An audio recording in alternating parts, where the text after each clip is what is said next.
Bismillahirrahmanirrahim. Assalamualaikum warahmatullahi wabarakatuh. Di sini saya akan memaparkan penjelasan terkait tentang peradilan pada masa Abbasiyah. Nah, pada masa Bani Abbasiyah, hukum Islam mengalami perkembangan yang begitu hebat. Nah, perkembangan ini disebabkan oleh yang pertama itu adalah banyaknya mawali yang masuk Islam. Nah, pada masa Bani Umayyah, Islam telah berhasil menguasai pusat-pusat peradaban Yunani. Harun ar-Rasyid menjadi khalifah pada tahun 787 Masehi. Nah, sebelumnya ia belajar di Persia sehingga ia cinta dan gemar pada ilmu pengetahuan dan filsafat. Nah, pada masanya itu berbagai kemajuan dicapai dan dimulai pada penerjemah buku-buku Yunani ke dalam bahasa Arab serta berkembangnya organisasi peradilan. Nah, yang kedua itu adalah umat Islam berupaya melestarikan Al-Quran dengan dua cara, yaitu dicatat dan dihafal. Nah, peradilan pada masa Abbasiyah pertama.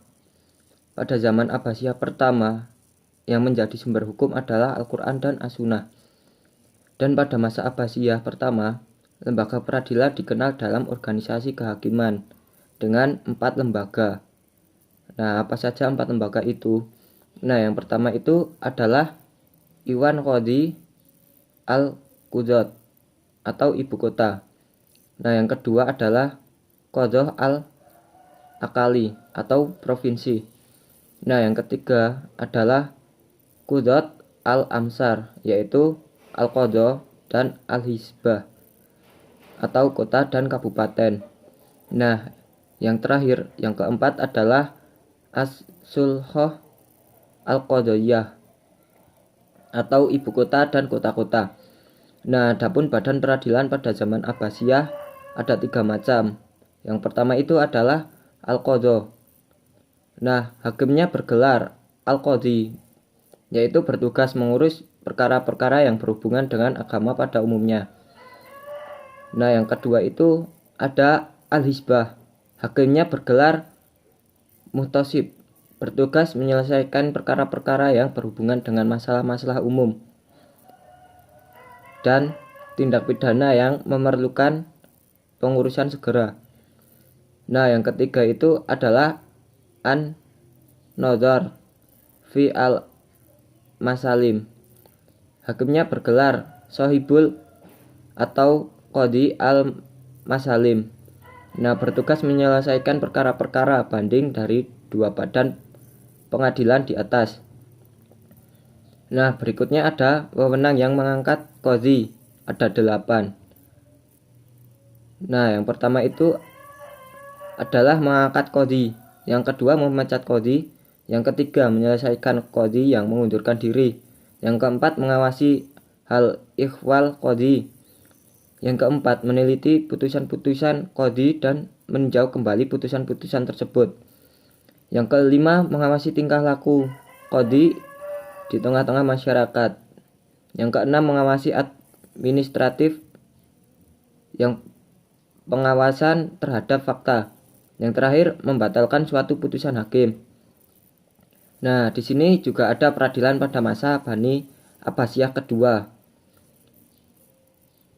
Yang pertama itu ada ide pembuatan undang-undang umum. Nah, ide ini dicetuskan oleh Ibnu Muqaffa. Beliau mengirim surat kepada Khalifah Abu Ja'far Al-Mansur memohon agar dibuat satu undang-undang yang diambil dari Al-Quran dan As-Sunnah untuk seluruh rakyat. Dan bagi perkara tidak ada ketentuan nasnya, maka diambil dari pendapat yang memenuhi tuntutan keadilan dan kemaslahatan umat. Nah, yang kedua itu ada hakim muqallid. Pada masa ini hakim tidak lagi berjihad.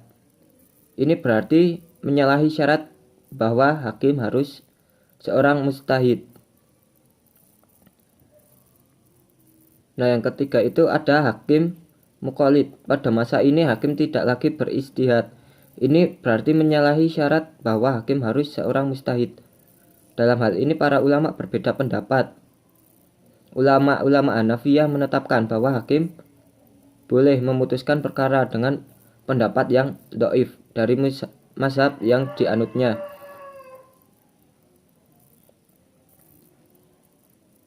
Nah, beberapa qadhi yang terkenal pada masa Abbasiyah adalah sebagai berikut. Yang pertama itu ada Abu Yusuf Yakub bin Ibrahim. Beliau adalah Qadhi Al-Qadha Harub Al-Rasyid.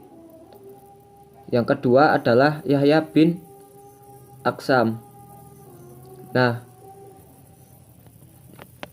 untuk penjelasan pada hari ini saya cukupkan.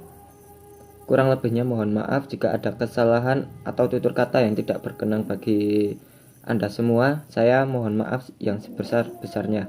Wabillahi taufik wal hidayah. Wassalamualaikum warahmatullahi wabarakatuh.